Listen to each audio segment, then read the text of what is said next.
compatriots, it is my unique honor to address you on this day, the 63rd anniversary of our nation's independence, both as the president of our dear country and simply as a fellow Nigerian. On this solemn yet hopeful day, let us commend our founding fathers and mothers. Without them, there would have been no modern Nigeria.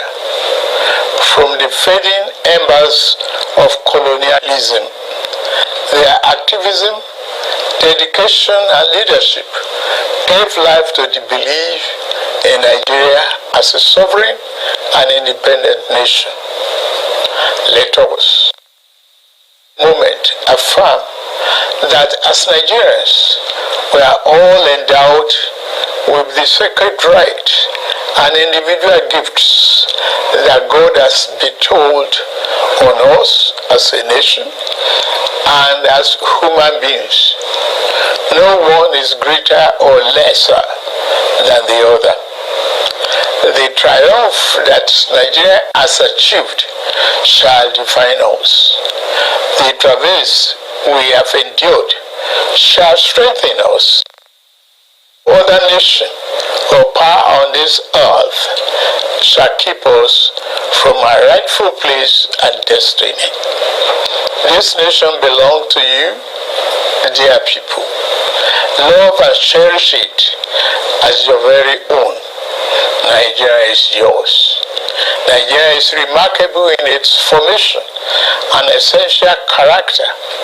We are a broad and dynamic blend of ethnic groups, religious, tradition, and cultures. Our bonds are yet intangible, strong, invisible, yet universal.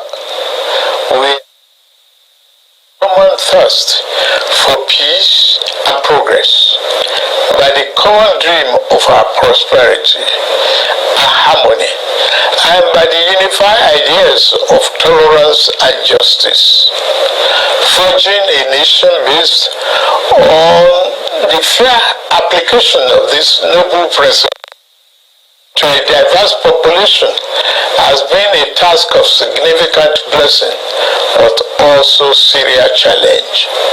Some people have said an independent Nigeria should never have come into existence. Some have said that our country will be torn apart. They are forever mistaken. Here, our nation stands, and here we shall remain. This year, significant milestone in our journey to a better Nigeria by democratically electing a 7th consecutive civilian government. Nigeria has proven that commitment to democracy and the rule of law remains our guiding light. At my inauguration, I made important promises about how I will govern this nation.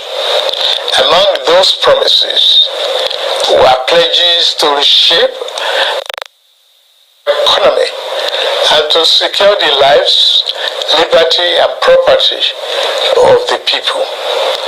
I said that bold reforms were necessary to place our nation on the path of prosperity and growth. On that occasion, I announced the end of the fuel subsidy. I am attuned to the hardship that have come. I have a heart that fills our eyes. I wish to explain to you why we must endure this trying moment. Those who sought to perpetuate the fuel subsidy and broken foreign exchange policies are people who will build their family mansion in the middle of a swamp. I am different. I'm not a man to erect our national home on a foundation of mud. To endure our home constructed on safe and pleasant ground. Reform may be painful, but it is what greatness and the future require. We now carry the cost of reaching a future Nigeria where the abundance and fruit of the nation are fairly shared among all, not hoarded by a select and greedy few. In Nigeria, where hunger, poverty, and hardship into the shadows and ever-fading past, there is no joy in seeing the people of this nation shoulder burdens that should have been shed years ago. I wish today's difficulties did not exist, but we must endure if we have to reach the good side of our future. My government is doing all that it can do to ease the load. Path we are taking to relieve the stress on our families and households. We have embarked on a several sector reform to stabilize the economy, direct physical and monetary policy to fight inflation, encourage production, ensure the security of lives and property, and lend more support to the poor and the vulnerable. Based upon our talks with leaders and other stakeholders, we are introducing a provisional wage award increment to enhance the federal minimum wage without causing undue inflation. For the next 6 months, the average low-grade worker shall receive an additional 25,000 naira per month. To ensure better grassroots development, we set up an infrastructure support fund for states to invest in critical areas. States have already received funds to provide relief packages against the impact of rising food and other prices. Making the economy more robust by lowering transport costs shall be key. In this regard, we have opened a new chapter in public transportation through the development of cheaper, safer, compressed natural gas, the CNG, buses.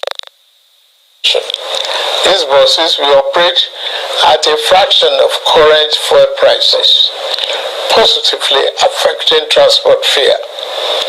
The new CNG conversion kits will start coming in very soon, as all hands are on deck to fast-track the usual lengthy procurement process. We are also setting up training facilities and workshops across the nation to train and provide new opportunities for operators and entrepreneurs. This is a groundbreaking moment where, as a nation, we embrace more efficient means to power our economy. In making this change, we also make history. I pledged a thorough house cleaning of the den of malvisions the CBN has become. That house cleaning is well underway. A new leadership for the central bank has been constituted. Also, the special investigator will soon present its findings on the past lapses and how to prevent similar recurrences. Henceforth, monetary policy shall be for the benefit of all and not the exclusive province of the powerful and wealthy. Wise tax policy is essential for the economic fairness and development. I have a committee on tax reform to improve the efficiency of tax administration in the country and address fiscal policies that are unfair or hinder the business environment and slow our growth. To boost employment and urban incomes, we are providing investment funding for enterprises with greater potential. Similarly, we are increasing investment in micro, small, and medium-sized enterprises. Commencing this month, the social safety net is being extended through the expansion of the cash transfer programs to an additional 15 million vulnerable households. My administration shall always accord the highest priority to the safety of the people. Inter-service collaboration and intelligence sharing have been enhanced. Our service chiefs have been tasked with vital responsibility of rebuilding the capacity of our security services. Here, I salute and commend our gallant security forces for keeping us safe and securing our territorial integrity. Many have paid the ultimate sacrifice. We remember them today and their families. We shall equip our forces with the ways and means needed to perform their urgent task of the people. We shall continue to make key appointments in line with the provision of Constitution and with fairness towards all men, women, youth, and physically challenged shall continue to be given due regard in these appointments. May I take this opportunity to congratulate the National Assembly for its role in the quick takeoff of this administration through the performance of its of confirmation and oversight. I similarly congratulate the judiciary as a pillar of democracy and fairness. I also thank members of our dynamic civil society organizations and labor unions for their dedication to Nigerian democracy. We may not always agree, but I value your advice and recommendations. You are my brothers and sisters. My due respect, fellow compatriots. The journey ahead will not be navigated by the fear or hatred. We can only achieve our better Nigeria through courage, compassion, commitment as one indivisible unit. I promise that I shall remain committed and serve faithfully. I also invite all to join this enterprise to love nation into its better self. We can do it. We must do it. We shall do it. I wish you all a happy 63rd Independence Anniversary.